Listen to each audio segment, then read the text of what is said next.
This video is going to give some tips for an underwritten rough draft. We'll learn how to identify that your draft is underwritten and what to do about it. The first thing we're going to talk about is reflecting on whether you are fundamentally an underwriter as part of your writing style, or if this particular draft is underwritten because of the topic or your feelings about the assignment. Why does it matter?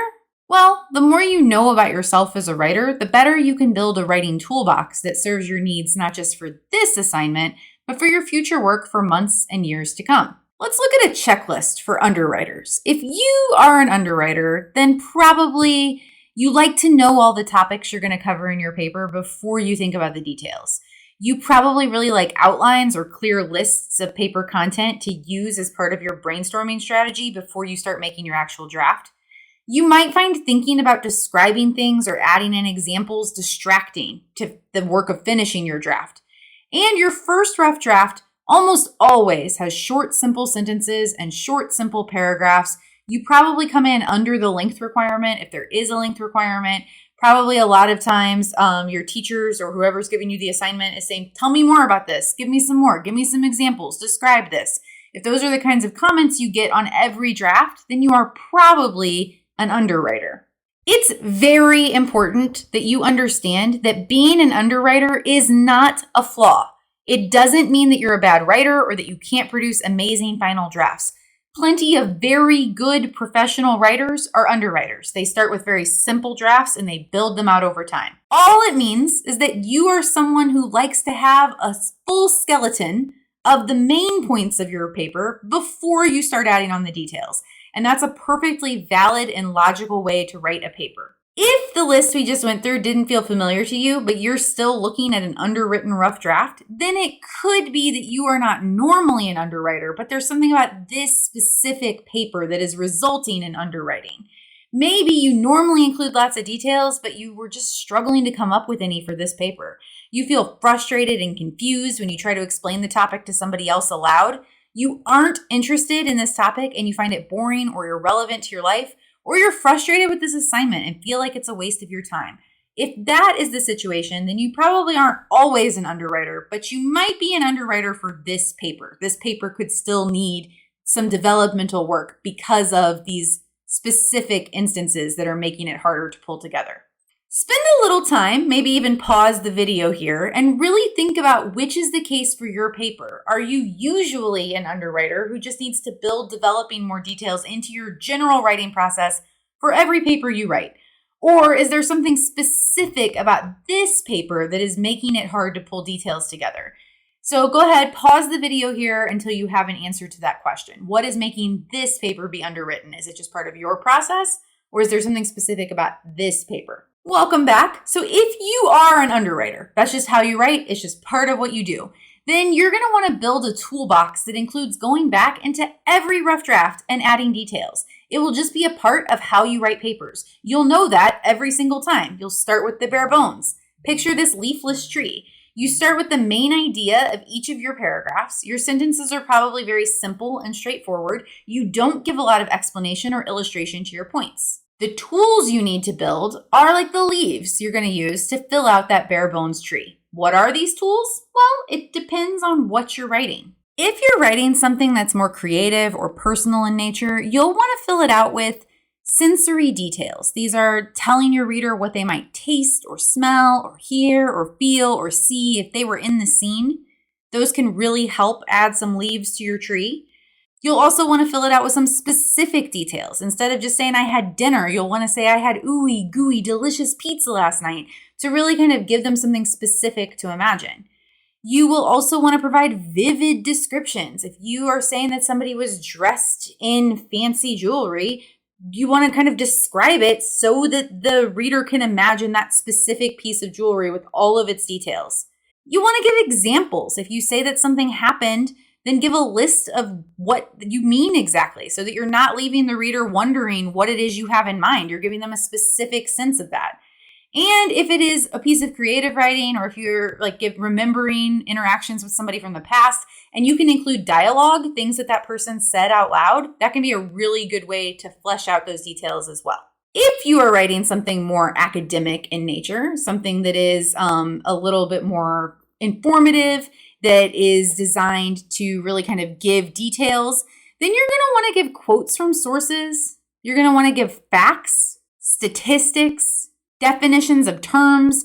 That's what's going to really kind of add those details to your paper and make it much more developed. Give it those leaves on that tree. The work you have to do is going to look different.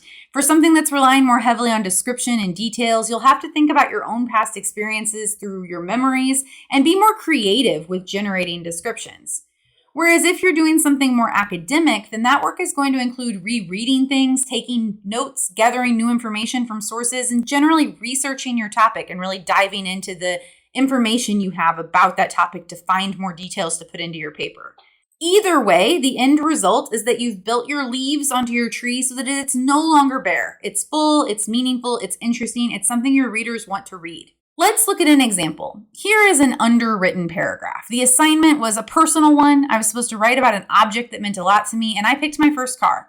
I wrote, my first car cost $200. It had lots of problems and broke down a lot.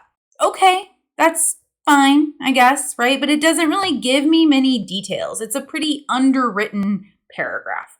So how could I start to build that out a little bit? I could begin by adding some sensory details. I could say, everyone could hear me coming when I came rattling down the road in my first car, a boxy white car that cost $200. It had lots of problems and broke down a lot. So by adding that I rattled when I drove down the road, by adding that the car was boxy and white, I've already made this more specific. But I could also add some more specific pieces of information. So I could say, everyone could hear me coming when I came rattling down the road in my first car, a boxy white 1988 Ford Escort that cost $200. It leaked oil, had no AC, had a short in the starter, and broke down a lot. This is a much more developed paragraph. I have given lots of sensory details, I've given lots of specific details, and the reader knows a lot more about my object by reading this paragraph than they did the first one. So I just had to go through and pull out some of those details and add them to that original paragraph to make it more developed. You will often hear writing instructors say show, don't tell, and that's what they mean. They mean don't tell me that your car had lots of problems. Show me. Tell me that it was rattling down the road and leaking oil, and I will understand your description. And so in general, especially in creative and more personal writing, it's better to show than to tell. So let's look at an example of a more academic paragraph. This came from an assignment to summarize a recent science-related news story. So I chose the one about how scientists now believe the tiger population is higher than they had in previous estimates. And I said, scientists recently found that there are more tigers than they thought. This is good news. It's likely due to better counting methods. Conservation also helped. Again, it's fine. It's not a bad paragraph, but it's underwritten. It's not very detailed. I'm going to start by adding in some specific facts. The International Union for Conservation of Nature recently reported that there are more tigers than reported in previous estimates from 2015. This is good news. It's likely due to better counting methods. Conservation also helped. So by giving specifics about who did this reporting and when the previous estimates were made, I have already made this more informative and interesting. Now I'm going to add in some stats. International Union for Conservation of Nature recently reported that there are more tigers than reported in previous estimates from 2015.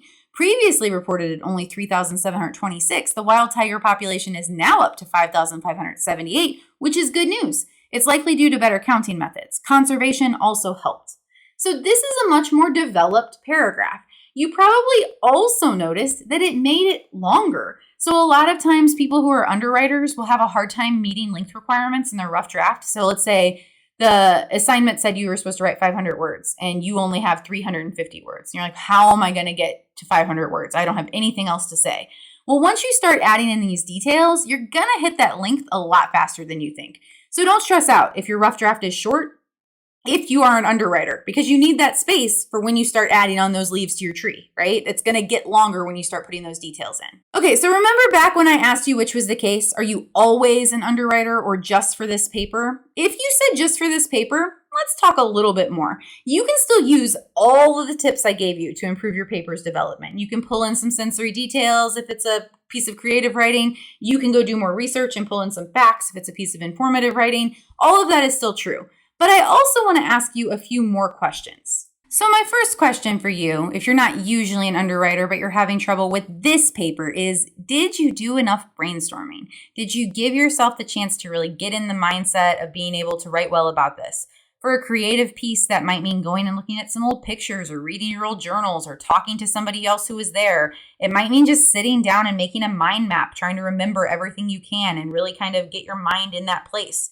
If it is something that is more informative and academic, it might mean going back and kind of looking through all your notes and brainstorming connections between them, making a list of all the things you want to say, really kind of getting your brain in the right place to be able to write. So if you did not do enough brainstorming, start there. My next question is, did you do enough research and reading? If this is an informative essay where you are required to use some kind of outside source, whether that's one you found yourself, or you're writing about a book you read for class, or you're writing about a movie or a painting you looked at, if you had to look at something else or read something else in order to write this paper, did you really pay enough attention to it? Did you do that research? Did you do your homework, in other words, right? And if you didn't, then that could be why you're having a hard time figuring out what to say in this paper. So start there. My next question is, did you take good notes? Because maybe you're trying to remember too much without having the tools to help you with your memory. This is especially true if you're doing a research project that uses multiple sources. By the time you're on your third or fourth source, you don't really remember the first or second one that well unless you have some good notes to refer back to. So this could be a place to kind of ask yourself, maybe I'm not really having problems with the writing. Maybe I'm having problems with the actual content and I need to go back and take some notes before I can come back and write this paper. And then I'm going to ask, do you need to pick a different topic? Maybe you just didn't pick a good topic. It happens. It happens to all of us. Maybe you picked something you weren't really interested in. You thought you were going to care about it a lot, but once you started looking at it, you're like, I'm really kind of bored with this. Or maybe there's some way you can make a topic that you have to write about that you don't really want to, make it more interesting for yourself. So do you need to pick a different topic or a different version of this topic in order to make yourself more engaged? Because if you're bored with your paper, it's going to be hard to make anybody else interested in it. And then finally, do you need to ask for help? It's okay to be struggling with an assignment and to go to whoever assigned it to you, your teacher, your parent or guardian, your tutor, and say like, hey, I'm really kind of stuck on this one. What can I do? I'm having a hard time figuring out what to say. I can't figure out the details. And they will probably have some ideas. So it's okay to ask for help. And if you're not usually an underwriter, and you've answered all these other questions and you're still stuck, go and ask for help. That's what your teachers and your facilitators of these classes, that's what they're there for. So ask them. The bottom line is that you want to create a paper that's meaningfully developed with the tools you have to approach an underwritten draft.